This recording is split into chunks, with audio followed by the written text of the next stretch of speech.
Hi guys, this is DP0427 and I'm bringing you a special video. It's been a while since I did a video for this series and it's a continuation of my Smarty Pants series. So a while ago on a We Are Legends podcast, I was talking to Hate Mail and Kage about different strategies of attacking Wonder Girl. And part of that strategy was a debuff strategy, and this time around I was thinking about something centered around bleeds, taking a little bit from Ogre's books. So, also talking it over with Ogre, one of his favorite duos was Constantine and Chemo, and considering both of those characters are special damage bleeders, it's something right up my alley. So, as I mentioned on the We Are Legends podcast, the team I was working on and I'd like to showcase here today is what I'm calling internal bleeding. So as you can see here, it's based around Constantine and Chemo being the main duo here, as Constantine could put taunt on Chemo, and Chemo could take a lot of the heat, and then of course all of the characters you see before you here will apply bleeds on their basics at the very least, well except for Chemo, who does it on his AoE.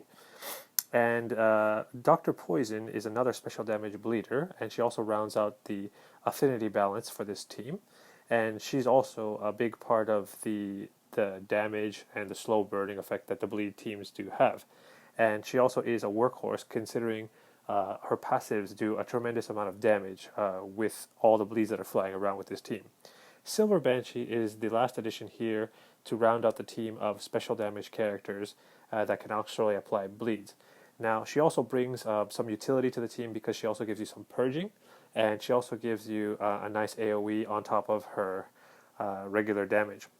So, this team, the one drawback I see right up front is that it's really, really slow, and it's hard to protect itself before you can get a chance to slap a taunt on Chemo.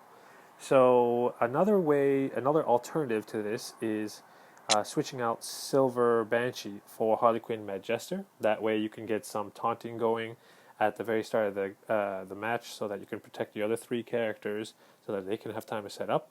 She also provides a lot of intelligence down, which adds to Constantine's debuff game. That strategy if you're going that route as well. And overall, she also does a ton of damage, considering that Constantine himself also puts int downs on characters as well. So she can also deal a lot of damage with her other moves. So, as you can see here, not all my characters are Gear 11. Only Constantine and Harley Quinn are, and in the case of this team, it's only Constantine. So I took the opportunity to try this team out in some battles in Showdown with lower level geared teams, so that I can kind of give you an idea of what it can do.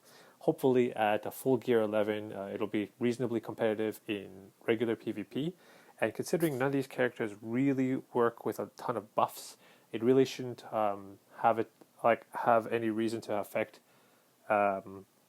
Wonder Girl, and Wonder Girl really shouldn't be proccing really too much. The only trouble I see with the current meta is if you have to deal with a lot of evasion teams.